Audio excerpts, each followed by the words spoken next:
खबर कानपुर केस के आरोपी जफर हयात से ही जुड़ी हिंसा की प्लानिंग से जुड़ी व्हाट्सएप चैट सामने आ गई है, जिसका अभी हम जिक्र कर रहे थे। 141 व्हाट्सएप ग्रुप से जुड़ा हुआ था यह शख्स जिसका नाम है हयात। व्हाट्सएप पर नमाज के नाम पर जुटने की अपील की गई थी, यह पता चला है।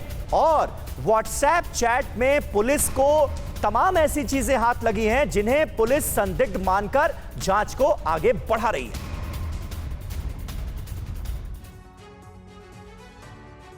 बिल्कुल, अब यही जो व्हाट्सएप चैट है ये एक इस पूरे मामले की जांच में बड़ा हथियार साबित हो सकता है। और कानपुर का जो दंगा है वो मोबाइल में कैद हुआ और ये पूरी साजिश अब मोबाइल में कैद हो गई है। क्या थी ये पूरी साजिश, वो आपको दिखाने की कोशिश करते हैं। आरोपी हयात हाशमी के व्हाट्सएप ग्रुप में 141 व्हाट्सएप ग्रुप ऐसे थे जिसमें आरोपी हयात जुड़ा हुआ था। 141 ग्रुप में मिली कई संदिग्ध चैट है जो अब पुलिस खंगाल रही है, इनके एडमिन को तलाश रही है और यह भी जानने की कोशिश कर रही है कि आखिरकार इन ग्रुप्स को कब बनाया गया था और कैसे कैसे इनके जरिए हिंसा फैलाने की कोशिश की गई।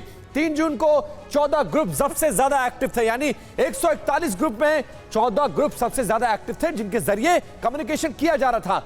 जौहर फैंस एसोसिएशन ग्रुप में सबसे ज्यादा बातचीत हुई है और यह कानपुर का लोकल ग्रुप है, इसमें उस इलाके के सबसे ज्यादा लोग जुड़े हुए थे। मोबाइल फोन से बैठक के लिए लगातार मैसेज भेजे गए और एक एक अपडेट उसमें डाला गया। मोबाइल में बंद को लेकर हुई चैटिंग की डिटेल्स भी अब पुलिस के पास आ चुकी है और इसी के आधार पर जो आरोपी हैं उनको गिरफ्तार किया जा रहा है। ग्रुप में बाजार बंद होने के फोटो वीडियो तक अपलोड किए जा रहे थे, यानी किस इलाके में इस बंद का क्या अपडेट है, क्या इंपैक्ट है, वो भी बताने की कोशिश। और इन तमाम ग्रुप्स में हयात हाशमी की पत्नी भी काफी सक्रिय थी। इसका मतलब आरोपी नहीं बल्कि उसकी पत्नी भी इन ग्रुप्स में सक्रिय थी और एक एक डिटेल्स उसके पास भी मौजूद थी।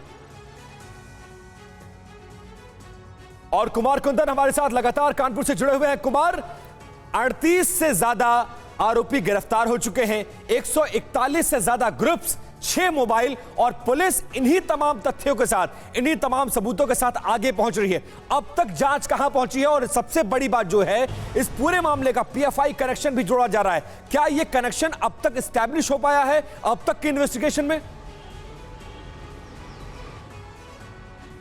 देखिए, सबसे बड़ी बात है ये है कि जो पीएफआई की बात है वो सबसे पहले इसलिए सामने आया क्योंकि आपको याद होगा 3 तारीख को पीएफआई ने इस पूरे मामले को लेकर, नुपुर शर्मा के मामले को लेकर बंद का आह्वान किया था।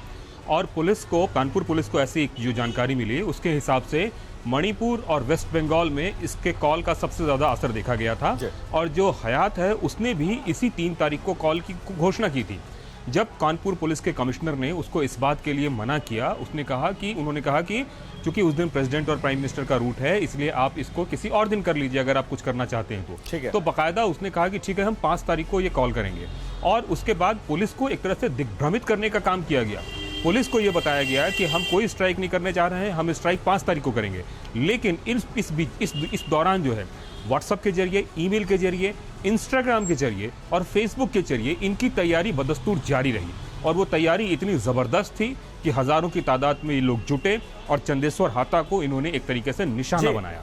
पुलिस को जिस तरह से जानकारी मिल रही है जो व्हाट्सएप चैट्स है उसके माध्यम से पुलिस को ये पुख्ता सबूत मिल रहे हैं कि हड़ताल कॉल्ड ऑफ होने के बावजूद हड़ताल की तैयारी बदस्तूर जारी थी और यहाँ तक कि कौन कौन से मार्केट कितने बजे बंद हो रहे हैं उसकी भी जानकारी थी। ठीक है, और सबसे मजेदार बात यह है पूरी डिटेल जो है वो व्हाट्सएप चैट में शेयर भी की जा रही थी। विक्रम सिंह साहब, मैं आता हूं आपके पास। पीएफआई कनेक्शन को लेकर एक सवाल है जहन में, लेकिन उससे पहले अपने दर्शकों को बता दें कानपुर में हर हलचल पर नजर रख रही है पुलिस। ड्रोन से की जा रही है इस पूरे इलाके की निगरानी।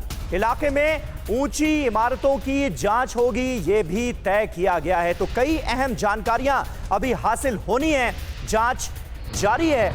और ये देखिए किस तरह से इस पूरे इलाके पर अब पुलिस ड्रोन के जरिए नजर रख रही है। परवाह देश की, सोमवार से शुक्रवार रात 10 बजे TV9 भारतवर्ष पर।